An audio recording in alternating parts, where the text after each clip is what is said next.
গুৰুদুজনাৰ অপূৰ্ব সৃষ্টিৰাজি যুগমীয়া কৰি ৰখাৰ প্ৰয়াস অসম লাইভ 24 তথা এনআৰডি গ্ৰুপৰ অধ্যক্ষ নিপেন দাসৰ ঐতিহাসিক ঢেকীয়াখোৱা বৰনামঘৰত অনুষ্ঠিত হ'ব সদৌ অসম ভিত্তিক ভাওনা সমাৰোহ।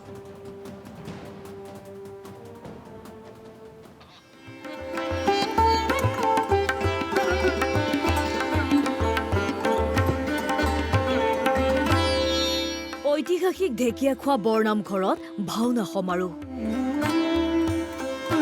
অসম লাইভ 24ৰ CMD নৃপেন দাসৰ উদ্যোগত সদৌ অসম ভিত্তিত ভাওনা প্ৰতিযোগিতা।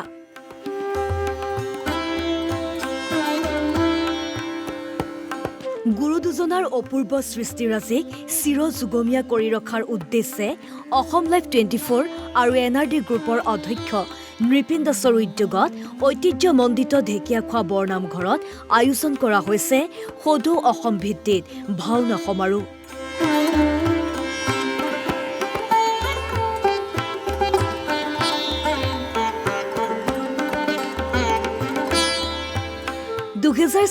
বৰ্ষৰ 15 জানুৱাৰীৰ পৰা 5 দিনীয়াকৈ অনুষ্ঠিত হ'ব ভাওনা প্ৰতিযোগিতা।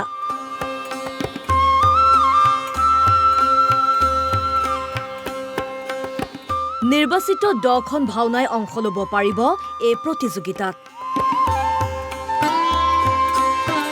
ইচ্ছুক ভাওনা দলসমূহক পাণ্ডুলিপি জমা দিবলৈ আহ্বান নামঘৰ পৰিচালনা সমিতিৰ।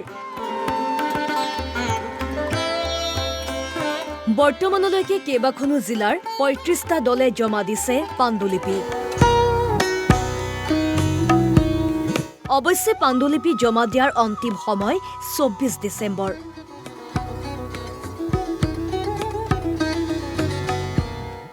এই ভাওনা 10খন ভাওনাই আমাৰ সামৰণি পৰিব।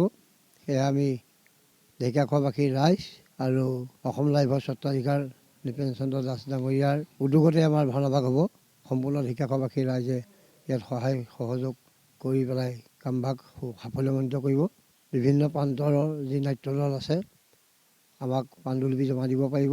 10খন ভাওনাই হ'ব, কিন্তু আমাৰ এখন যদি হৰিচন্দ্ৰ উপাখ্যান হয়, এখন আমাৰ তেনেধৰণে হ'ব। মানে একেখন নাটক আমি দুখন ইয়াত অনুষ্ঠিত নকৰোঁ, ডাবল নকৰোঁ, মানে চিংগুল নাটহে আমি কৰিম। এইটো ডাঙৰ ৰঙমঞ্চ আছে, আমি ভাওনাভাগ তাতে অনুষ্ঠিত কৰিবলৈ সিদ্ধান্ত কৰা হৈছে। কাৰণ নামঘৰৰ ভিতৰত বিশেষকৈ আমি যিখিনি ভাওনাৰ আধ্যাত্মিক দিশ এইখিনি ৰক্ষা কৰি আমি নাম প্ৰসংগ বা যোগান ইত্যাদি আমি কৰিম।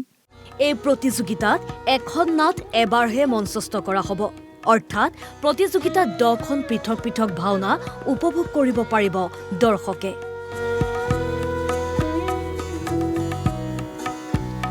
প্ৰতিযোগিতাত প্ৰথম স্থানপ্ৰাপ্ত দলটোৱে লাভ কৰিব উপেন্দ্ৰ চন্দ্ৰ দাস সোঁৱৰণী বঁটা, প্ৰদান কৰা হ'ব 1 লাখ টকা। দ্বিতীয় পুৰস্কাৰ বিদ্যাৱতী শৰ্মা সোঁৱৰণী বঁটা, প্ৰদান কৰা হ'ব নগদ 50,000 টকা। অসম লাইভ 24ৰ CMD নৃপেন দাসৰ এই মহান পদক্ষেপৰ বাবে ঢেকীয়াখোৱাবাসীৰ লগতে বৰনামঘৰ পৰিচালনা সমিতিয়ে ধন্যবাদ জ্ঞাপন কৰে। আমি নৃপেন দাস ডাঙৰীয়াক আমি আশীৰ্বাদ প্ৰদান কৰিছোঁ। এখন ভাওনা 7টা বৰসভাৰ সেয়ে 10খন ভাওনা, তেখেতৰ পৰিয়াল বৰ্গ, তেখেত আৰু তেখেতৰ ব্যৱসায় বাণিজ্য, তেখেতৰ কৰ্মকৰ্তাসকল সকলো ভগৱানে সুখত ৰাখিবলৈ আমি আশীৰ্বাদ প্ৰদান কৰিলোঁ। যোৰহাটৰ পৰা মাধুৰ্য শইকীয়াৰ ৰিপৰ্ট, অসম লাইভ 24।